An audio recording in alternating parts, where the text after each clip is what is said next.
Halo, assalamualaikum warahmatullahi wabarakatuh. Kembali lagi bersama aku Yansiska. Baik, di video kali ini aku akan menjelaskan tentang hash function MD5 dan juga SHA. Di sini ada modul atau PDF dari dosen pengampu aku, yaitu Pak Riyadi Martadinata Skom Mkom. Oke, langsung aja. Sebelum kita masuk ke praktek dan source code atau codingannya, kita awali dulu dengan pembahasan mengenai hashing algorithm. Jadi apa itu algoritma hash itu?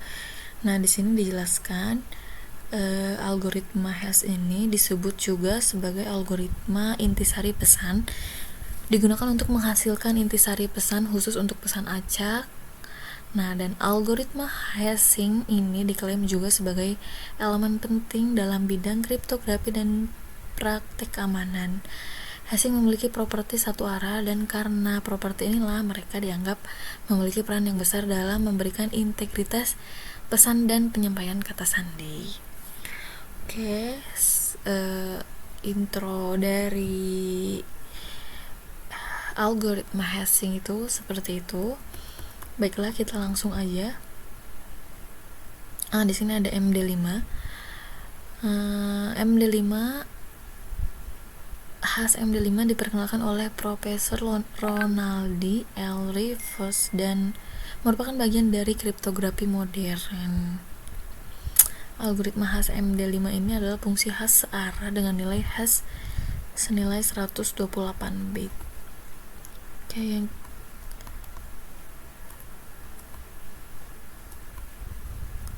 selanjutnya yaitu SHA ya. SHA itu atau Secure Hash Algorithm itu adalah algoritma kripto jenis hash yang dibuat oleh National Institute of Standard and Technology atau NIST, digunakan bersama Digital Signature Standard (DSS). Pembuatan SHA ini didasarkan pada MD5 yang diciptakan oleh Ronald L. Rivers tadi yang di MD5 itu dari Institut Teknologi Massachusetts atau MIT di kota Cambridge, Amerika Serikat. Nah, algoritma SHA ini menerima masukan pesan dengan ukuran maksimum 264 bit dan menghasilkan message yang panjangnya 160 bit, lebih panjang dari message yang dihasilkan oleh MD5 ya, MD5. Oke, langsung aja kita ke prakteknya ya. Nah, di sini kita disuruh buat database DB kriptografi dan juga tabelnya, yaitu TB_hash. Oke, kita mulai aja. Pertama kita buka SAMPP-nya. Oke, kemudian kita, kalau kalian belum start, kita start dulu SAMPP-nya pertama kali. Oke. Selanjutnya kita ke localhost untuk membuat database dan juga table di ini ya, di MySQL. Kita pilih phpMyAdmin, kemudian kita pilih basis data karena kita ini akan membuat database. Nah, apa nih? Oke, namanya DB Crypto. Oke, aku sebelumnya udah coba-coba juga dan aku tadi udah mencoba, kemudian aku drop table untuk biar kalian juga bisa ngikutin, kita sama-sama belajar dari awal. Oke, kita tulis DB kriptografi, kemudian penyortirannya kita pilih di sini yang ini nih, General C. Oke. Langsung dibuat aja setelah ini. Oke. Nah, DB database dari DB kriptografi udah berhasil dibuat. Kemudian kita klik ininya dan kita buat table. Nah, tadi table yang disuruh itu TB hash ya. Nah, di sini aku juga tadi udah melakukan percobaan sebelumnya. Ada ininya ya. Ada catch-nya. Nah, TB hash kita tulis saja. Kemudian jumlah kolomnya berapa? Kita lihat ya di sini ada berapa ya? Ada berapa kolom? ID hash kolom pertama, nama kolom kedua, username kolom ketiga, password kolom keempat, dan keterangan kolom kelima. Oke, langsung aja berarti kita tulis 5 kolom berdasarkan kolom yang mau kita ambil aja gitu. Oke, langsung klik kirim. Nah, setelah itu jadilah table dari hash ini yang dimiliki oleh database kriptografi. Kemudian kita pilih yang pertama itu tadi apa? ID hash, ya benar. Ini integer nilainya tadi aku lihat di sini 8 ya panjangnya. Panjangnya 8. Oke. Kemudian yang kedua yaitu kita pilih nama. Nama ini dia basically pakai varchar ya. Biasanya nama, alamat ada sih, alamat juga ada, address sih kalau alamat. Nama, username juga biasanya pakai varchar. Varchar itu ini ya apa?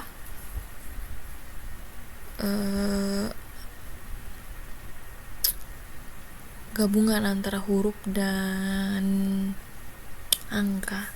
Sementara integer itu dia angka aja. Kalau address ya alamat. Username sama apa? Password dan juga keterangan teks. Oke. Password juga di sini pakainya varchar ya. Password pakai varchar. Kemudian ini ada keterangan. Nah, keterangan ini kita isi teks ya. Sebenarnya address juga alamat gitu biasanya pakai ini nggak sih, pakai teks ya, untuk yang panjang-panjang gitu. Oke, selanjutnya yang ini varcharnya namanya 30. Username-nya kita ikutin aja yang di modul dari dosen pengampu aku. Ini 30 255 255. Oke, kita ikutan aja. 30 255 dan 255. Kemudian teksnya dikosongkan aja. Nah, ini penyortirannya harusnya sih dari itu ya, udah automatically dari apa namanya, dari ini UTF 8 MB 4 General CI. Oke, di sini tuh harusnya dia jadi ini ya apa, key ya, primary key ya, ID biasanya.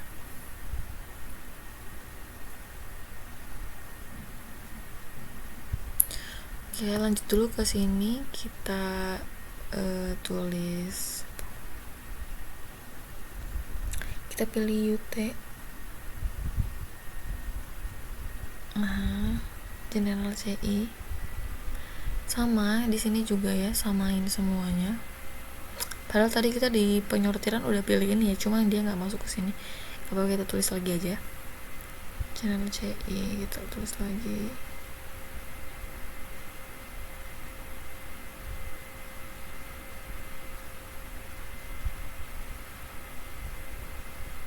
Sampai ke bawah juga.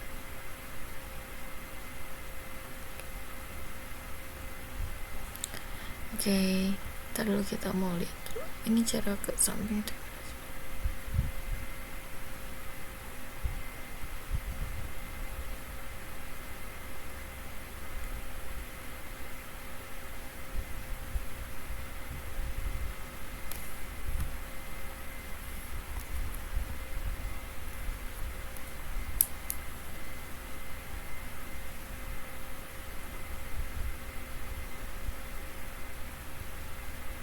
Nah, kita pilih primary ya dia.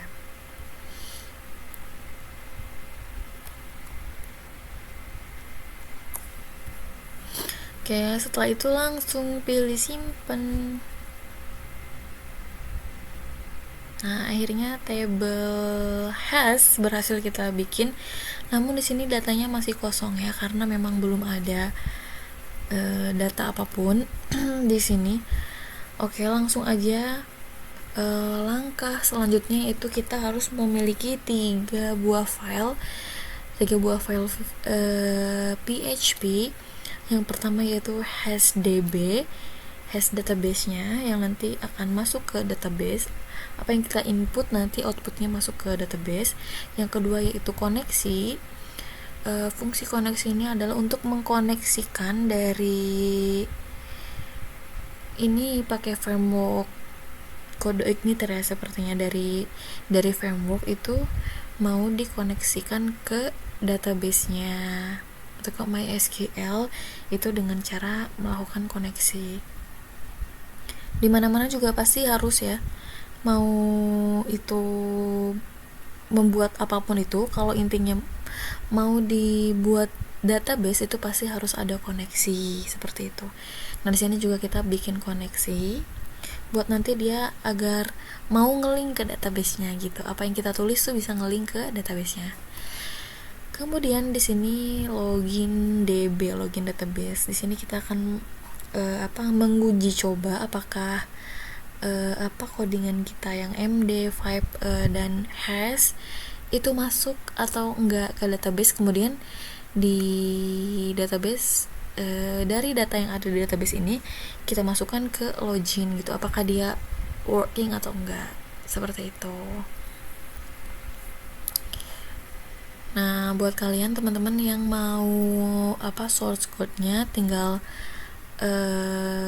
komen aja di kolom komentar, pasti nanti aku akan kasih semua source code-nya dan juga database-nya kalau perlu. Oke, kita lanjut ya. Di sini kita punya file koneksi hasDB dan juga login DB. Oke. Langkah selanjutnya yaitu kita langsung buka ke localhost-nya. Oh ya, sebelumnya aku ini taruh 3 file ini dalam satu folder yang aku masukkan di dalam sampipi htdocs biar dia connect ke sampipinya dan ke database-nya. Oke, seperti itu. Kalau misalnya kalian masih belum mengerti cara nyimpennya di mana, ininya di mana, kalian bisa lihat video aku yang sebelumnya. Aku udah jelasin juga di situ langkah-langkah dan cara-caranya. Oke, langsung aja ya. Di sini aku udah simpen kan ceritanya ya di htdocs itu. Jadi kita tinggal panggil aja folder yang kita udah taruh tadi di htdocs. Oke, langsung aja localhost hasDB. Oke, kita enter, panggil. Nah, ini adalah folder yang aku simpan di dalam htdocs tadi. Oke, kemudian kita mau uji coba ya. Pertama kita cobain login deh ya. Login tanpa tanpa ada data satupun di dalam database-nya, masih kosong, TBH-nya masih kosong pun, nggak ada data satupun. Kita coba ya. Nama aku Yansiska, passwordnya misalnya 12345 username-nya. Misalnya kita pakai login with MD5 misalnya. Oke, login. Nanti bakalan muncul alert atau notif. Nah, seperti ini. Localhost say katanya, yang terhormat Gues, Anda gagal login secara MD5 karena memang data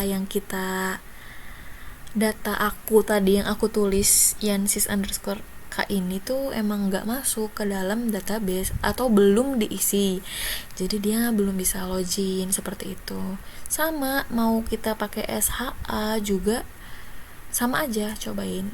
Ya, kita cobain 1, 2, 3, 4, 5 tetap aja kita nggak akan menemukan itu. Yang terhormat Gues katanya, Anda gagal login lagi, seperti itu. Kita coba lagi yang non ya, kita coba-coba terus untuk membuat kalian percaya ya. 1, 2, 3, 4, 5. Oke. Ini tanpa database satupun di dalam MySQL-nya ya, di dalam PHP admin itu. Kita login juga pasti tetap nggak akan bisa masuk. kan Anda gagal login karena memang datanya nggak ditemukan. Seperti itu. Oke, gimana caranya biar kita bisa memasukkan data kita ke dalam database, tapi aku nggak mau nih ngisinya itu di dalam sini. Aku nggak mau ngisinya di localhost, aku nggak mau ngisinya di PHP My Admin gitu. Aku maunya langsung input dari sininya gitu. Ibaratkan ini website ya, aku mau langsung input dari websitenya gitu. Kayak kita back. Nah, inilah di sini fungsinya ini. Apa fungsinya HashDB ini?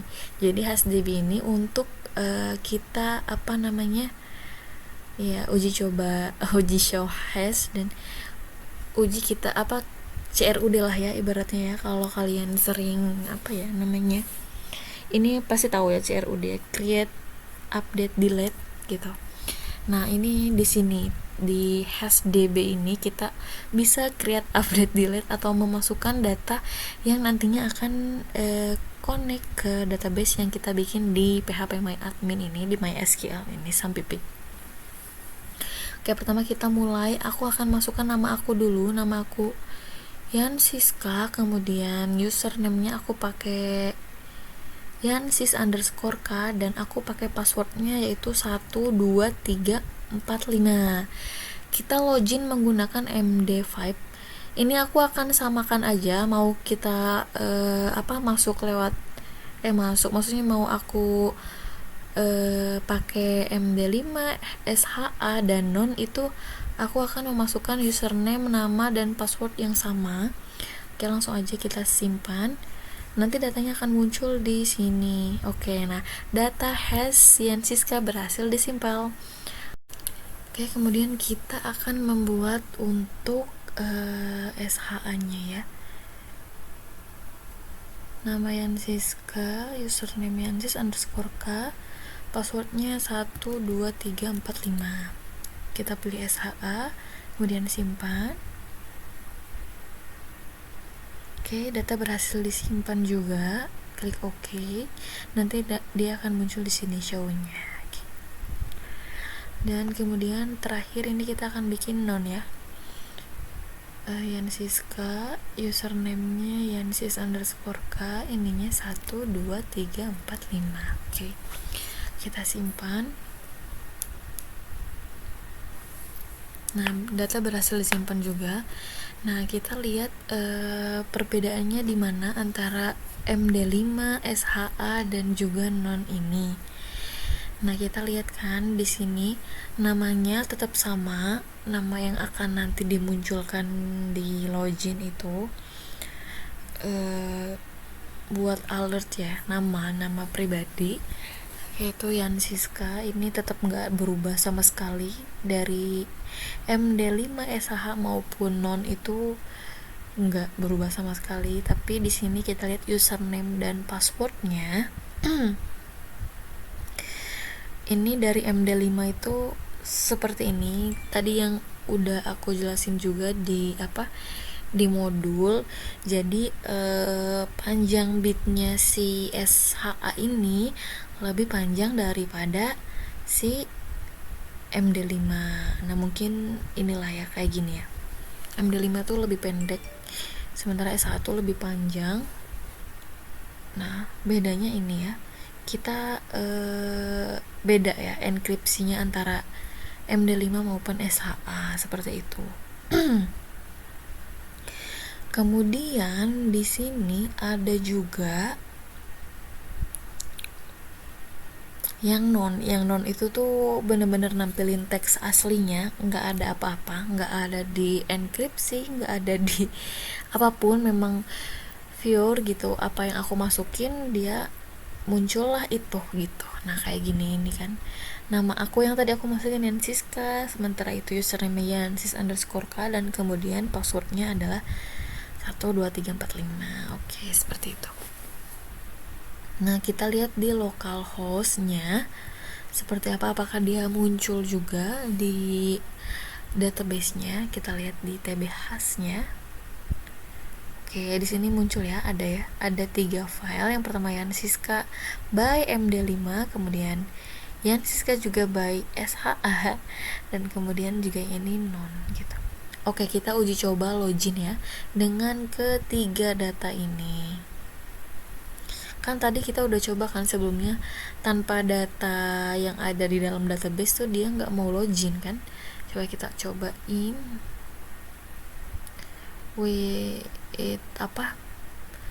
yang sementara kan datanya sekarang udah ada. Oke, kita lanjut login.